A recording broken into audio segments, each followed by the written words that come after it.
Good morning here in the briefing room and good evening in Camp Leatherneck, Afghanistan. I'd like to welcome Major General Lee Miller, Commander Regional Command Southwest and Commanding General 2 Marine Expeditionary Force Forward, to the Pentagon briefing room. Major General Miller currently leads service members and civilians from 11 different nations conducting security force assistance operations to guide, advise, and assist approximately 17,000 Afghan National Army and 12,000 Afghan National Police as they transition into lead security responsibility throughout the southwestern Afghan provinces of Helmand and Nimroz. In the summer of 2006, Major General Miller was assigned as the Assistant Chief of Staff of U.S. European Command and held that position until reassignment to Headquarters Marine Corps Combat Development Command in the summer of 2008. He served as Director of the Joint Capabilities Assessment and Integration Directorate, the Marine Corps representative to the Joint Capabilities Board. In June of 2009, he was assigned as the Director of Capabilities Development Directorate. In July of 2010, Major General Miller served as Assistant Division Commander, 2nd Marine Division at Camp Lejeune, North Carolina. In July of 2012, Major General Miller was assigned to his current billet as Commanding General 2 MEF Forward. He assumed command of RC Southwest February 28 of this year. This is the first time for Major General Miller here with us in the Pentagon briefing room. He will provide brief opening remarks and take your questions. And if I could ask that you all speak up and identify yourselves when asking questions of him. With that, sir, I will turn it over to you. Thanks, Commander. What I'd like to do is just give a brief overview of where we are today with Regional Command Southwest, and hope that you all had a very good Memorial weekend and a safe one, and that you had time to reflect on those that have worn the uniform and given their all in the past. Right now, Regional Command Southwest, some primary focus is on train, advise, and assist our Afghan National Security Force partners in order for them to open up the white space for the government to take hold with the people. Secondary to that is our movement towards the Afghan National Security Forces taking lead responsibility for the security of the Afghan personnel. And we're very close to that right now. In fact, there's arguments as to whether we're there or not. I believe we are. And then finally, we're poised for a redeployment of and retrograde of personnel as well as equipment here in the future when it's time to return to CONUS. For the train, advise, and assist mission, it's going quite well. We're shifting from combat advising quickly into infrastructural advising so that when we leave Afghanistan, Afghan security forces can maintain the credibility that they need and their ability to continue to provide the security to the nation. In train, advise, and assist, we're not just focused on the Afghan National Army. We're also focused on the Afghan National Police. Now, we did originally start with the Army years ago. We've been working with the police since. The Army has a leg up, if you will, on the police, but the police are they're rapidly moving up and catching up to the Afghan National Army and their capabilities.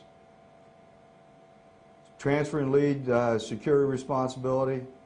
Right now, if you were here, you would see the Afghan National Security Forces, all the pillars of that security force, in a fight in Sangin. They're closing that fight rapidly, and they've done quite well. I suspect by tomorrow the Taliban will have been defeated in Sangin and move out to wherever else they intend to go here in the future. With that, I'll take questions.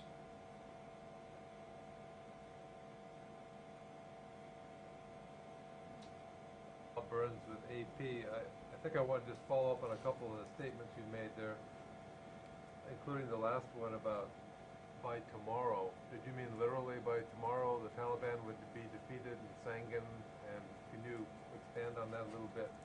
And also, could you elaborate a bit on your earlier statement about, I think you were talking about the Afghan forces taking the lead responsibility throughout your region.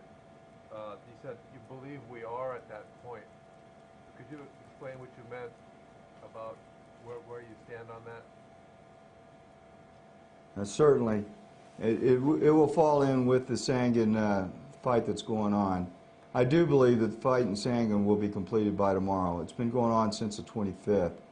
The Afghans, other than some aerial support, as well as some resupply that in logistics they need some work on, they've done this fight pretty much by themselves. I just met with General Maluka about 3 hours ago around a map, and we discussed what was going on and what he needed. He is not asking for anything other than aerial support to move some personnel around and for some logistical support in chow and water. I asked him specifically if he needed help with getting rearming done and some ammunition moved forward, and the answer was quite honestly no. So he's taking the fight to the enemy and clearing up the center of Sangin right now. What he did was move from the south and the north simultaneously to close in on the enemy towards the center of Sangin, and then push them out of the Kaligal to either to the west where he's positioned his commando forces, or to the east where they would cross back over into to Kandahar. Most of them tried to go to the west, and he's got them trapped as we speak. The second part of the question, I believe, was why do I believe that we can transfer lead security? A lot of what I just said is the reason. They're taking it on themselves for the most part. We do believe that the enablers will be required in the future will be in the areas of medevac capability, as well as continuing to work with their logistical personnel to learn how to move things out more rapidly and maintain control of their requests. Does that answer your question, sir?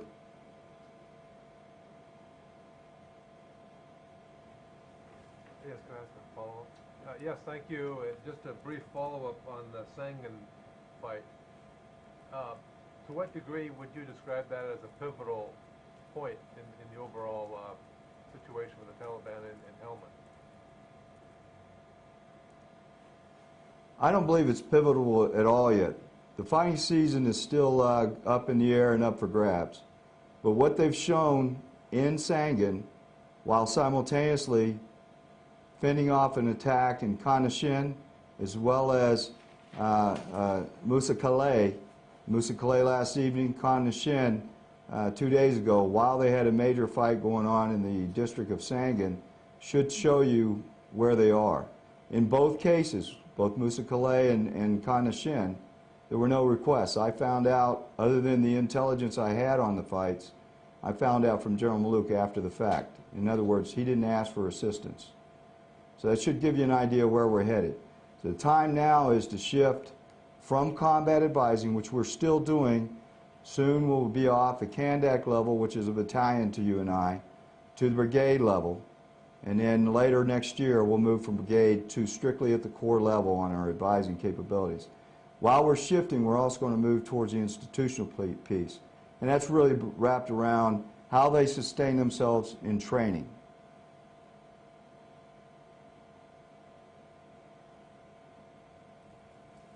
Thank you. Raghuveer Goyal from India Global Asia Trade.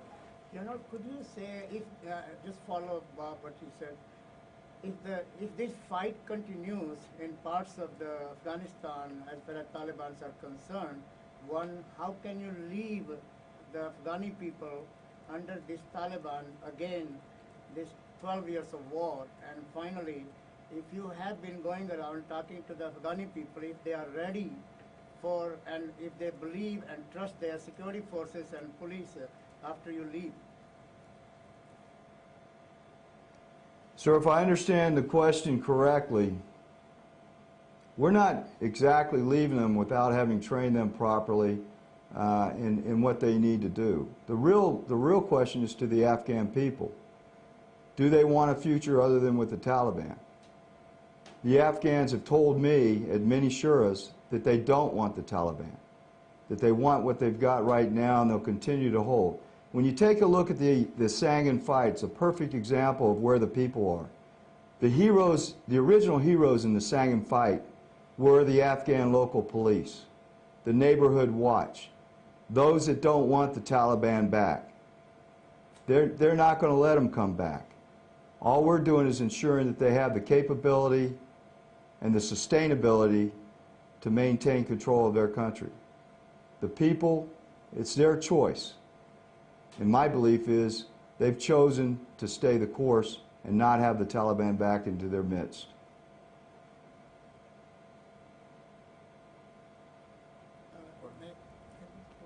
Quick follow, just next week Pakistan will have a new government under Prime Minister Nawaz Sharif, and in the past there was a clash between Afghan and Pakistani forces on the border. What do you think is the future role of Pakistan as far as the stable Afghanistan is concerned? Thank you, sir. So certainly Pakistan plays a role in that in the Middle East. But that question, right now my focus is here in RC Southwest. I'm not sure I'm the right person to answer that question.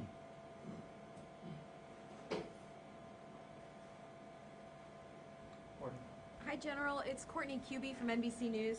In your opening statement, when you were talking about the Afghans taking the lead, you said that there have been some arguments about that now. And I guess, could you just elaborate on that? Who are those arguments between or among about the Afghans' ability to take the lead right now? Courtney, I may have said arguments. I didn't quite mean that.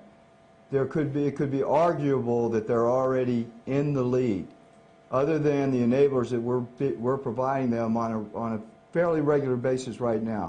It takes a while to build an Air Force, and that's what they're doing now. I do see fixed wing, Afghan fixed wing flown by Afghans here at Bastion Airfield, and I've also seen Mi-17s. But it takes a while to build that up enough to where they can take it on themselves.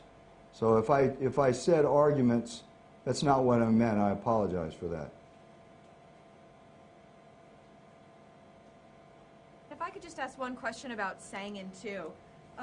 You know, it's been 2.5 years, I think, almost 3 years now since the Marines went in and cleared out Sangin. We heard for a long time that it was the most dangerous place in the world at that time in late 2010, I think it was.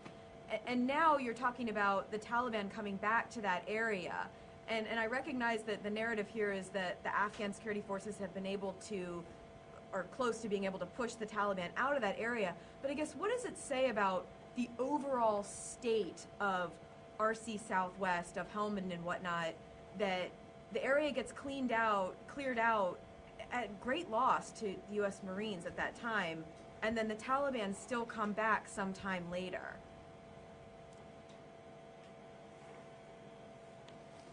What you have to keep in mind is 5 of the 10 most kinetic provinces within Afghanistan reside here in RC Southwest. They are looking, they're probing for a hole to get through.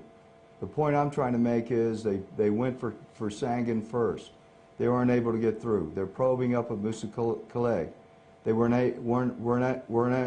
unable to get to the district center. They did the same in Kana Shin, unable to get through. It's the people stopping them. In most cases, the first ones stopping them are the local police, those from the neighborhood, those that have been vetted by the elders to allow them to join the local police. That's where it's at today, and they're holding them out. If we think the Taliban will be completely destroyed, that's not feasible. They'll continue to show up. The key is that we get the Afghan National Security Forces to the level to where they can maintain security for the populace of Afghanistan.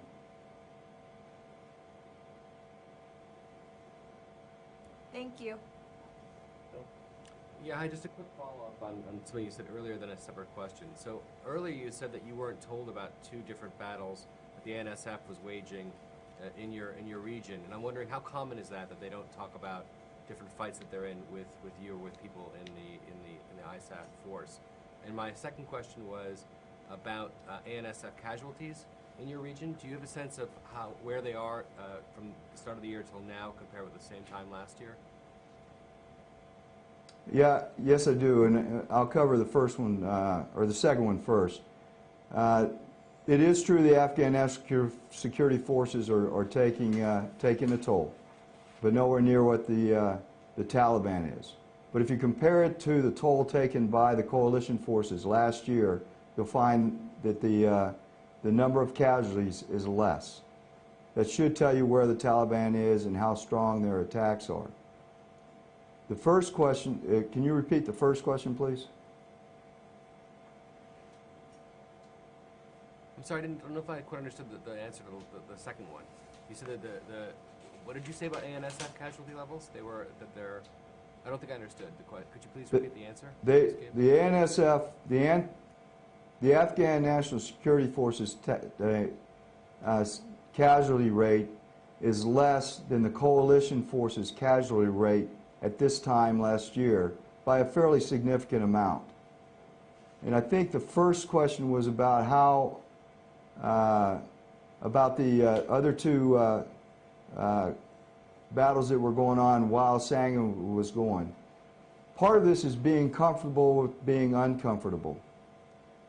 When you have less personnel on the ground from your coalition forces, you don't see everything right away. However, we are receiving our intelligence input, so I'm getting it fairly rapidly. When I said that they had gone on without me being informed, what I was talking about was I was tracking Sangin very closely. I knew there were two other fights going on in Musa Calais and Kana Shin. But what I'm trying to do is get a lot of my reporting from the Afghan Corps commander. Until today, he had not brought up either Musa Calais or Kana Shin, even though I did know through coalition sources what was going on. Hopefully that helps out. Thank you. Lalit Jha from Fazwak Afghan News. On this train, advise and assist mission, what kind of presence do you think you would be having in RC Southwest post 2014? Do you also believe what is the number of your CT mission in RC Southwest after 2014? Are you also looking for any base in RC Southwest after all the security transitions are over in 2014? And do you believe that the police would be able to catch up with ANA before 2014? The only thing I can answer is when it comes to post 2014 is I know what the president has decreed. So that's my answer there. As far as up to there, I know that you know that we're cutting the force in half throughout Afghanistan from the U.S. side. The figuring as to what is going to be required is being done. A lot of it will play out once we see how the fighting season goes this year and where we need to put our focus.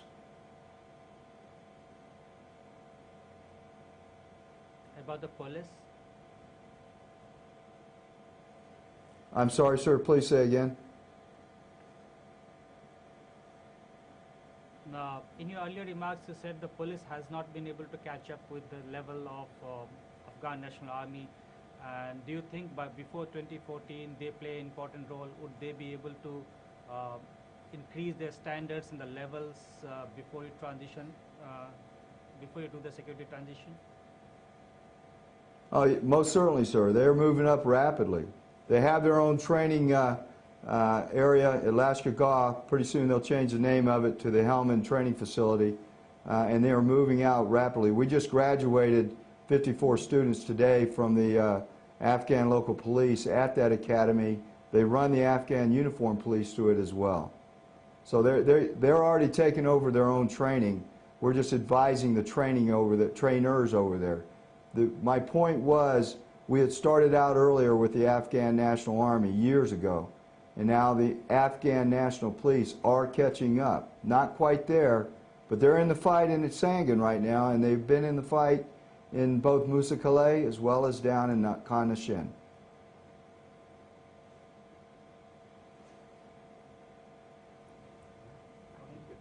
Hi, General. John Harper with the Asahi Shimbun. To what extent are you seeing Taliban infiltration of the ANSF in RC Southwest, and how big a concern is that for you?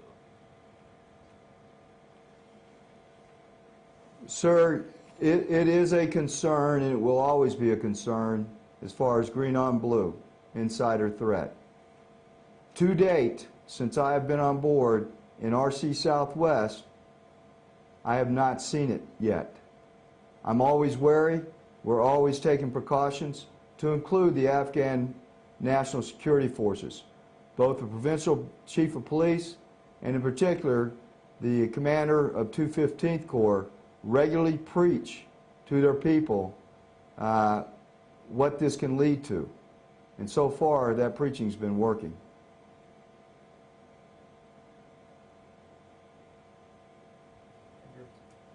General, it's Andrew Tillman with Military Times.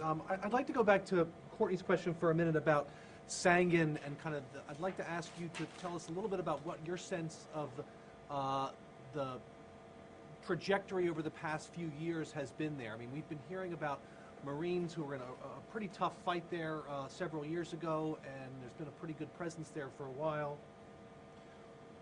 Does the Taliban presence that you're fighting there now, or the Afghan soldiers are fighting there now, does that reflect a little bit of a backsliding or a re-infiltration at some point, either over the winter or during the last fighting season, or is this really the first time that you're hoping to fully get those guys out of Sangin? So the Taliban that showed up in Sangin were not there prior to the fight, other than pockets, maybe. The numbers that came from the north up in Bagram, as well as from the east, and as it's been being reported to me, several are foreign fighters. Sangin's district center and its populace have been running quite well for the past year that I know of, and perhaps a couple years now. So they have good governance. They have paved roads. Things have been going quite well. They do not want to slip back, and they definitely would not allow the Taliban in. I had the opportunity to meet with a man named Omar Gul. He's just north, on the northern edge of Sangin, and he's the head of 250 local police there. He was emphatic, not on his watch. They're not coming back. As long as he has ammunition, he's going to fight them.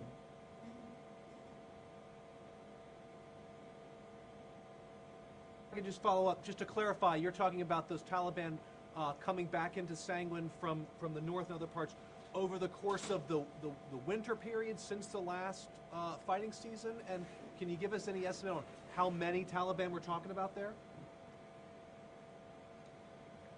So if you'd seen some reports early on Sangin, you would have heard there were 1,000 Taliban.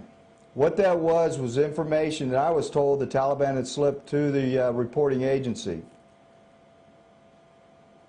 The kick in the rear end that the Taliban received in Sangin, they'd have been fools to have reported themselves. The numbers were nowhere near 1,000. I'd say closer to 150, and the Afghans handled it. As far as when they showed up, they just appeared from the east and from the north, moving down from Bagram, past Kajaki, setting up on the northern edge of Sangin, and then from the east around Panjwai.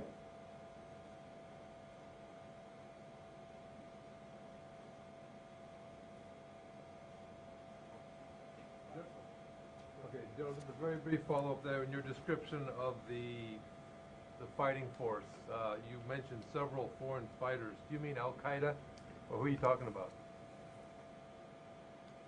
Negative, sir. I've not seen nor heard the term Al-Qaeda since I've been on board in February. What I'm talking about is fighters from outside of Afghanistan.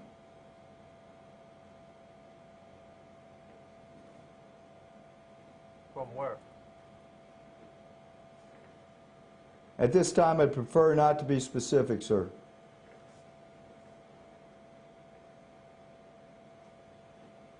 South Asia or from Middle East, or Central Asia?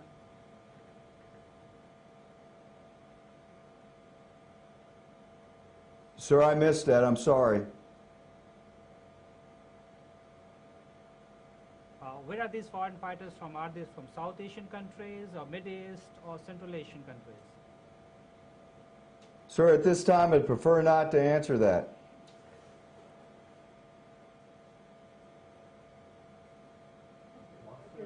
That we'll turn it over to you for any final remarks. That's right. The last thing I'd like to say, it's been an honor and pleasure to be to command this coalition. Whether it's from Georgia, whether it's from the UK, whether it's from Guam, or whether it's from the United States Marines, airmen, soldiers, and sailors, they've done a tremendous job switching from fighting to advising and being prepared. I'm proud of them, and I hope you all are as well. Thank you.